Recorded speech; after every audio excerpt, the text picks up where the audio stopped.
Hello everyone, welcome to my daily blog.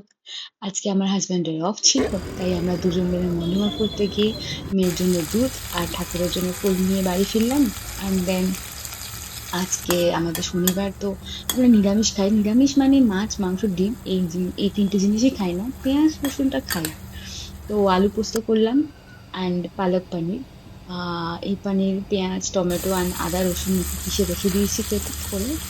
দেন পানিরটা অল্প অল্প করে ভেজে এই সমস্ত কিছু একসাথে ভেজে তারপর একটু মসলা দিয়েছিলাম, জিরে গুঁড়ো, লঙ্কার গুঁড়ো, হলুদ অ্যান্ড গরম মসলা। আর পালং শাকটাকে একটু সিদ্ধ করে নিয়েছিলাম, নিয়ে মিক্সিতে পেস্ট বানিয়ে ওটা দিয়ে দিলাম। এই রেডি।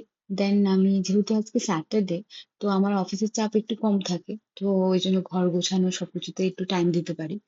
দেন এই বিছানার বেড কভার চেঞ্জ করে দেন মেয়েকে স্নান করিয়ে ওর বোতলগুলো ধুলাম, স্টারলাইজ করলাম। ওর বোতলগুলো, এখন ওর বোতল ইউজ করতে হয় বিকজ রাতে ও দুবার ফর্মুলা মিল্ক খায়। তো সেজন্য ওর বোতলগুলো মানে ওকে জানি না কিভাবে এটাকে বন্ধ করবো, বাট হ্যাঁ এখনো ও খায়। তারপর লাঞ্চ করতে গেলাম।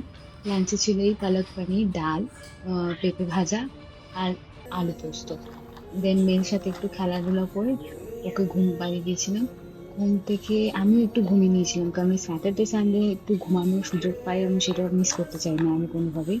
তো দুপুরে একটু ঘুমিয়ে এই আমি আর আমার হাজবেন্ড মিলে একটু বেরিয়েছিলাম। কিছু গ্রসারি শপিং করার ছিল অ্যাকচুয়ালি। এই ছিল আমাদের দিনটা। চলো, বাই।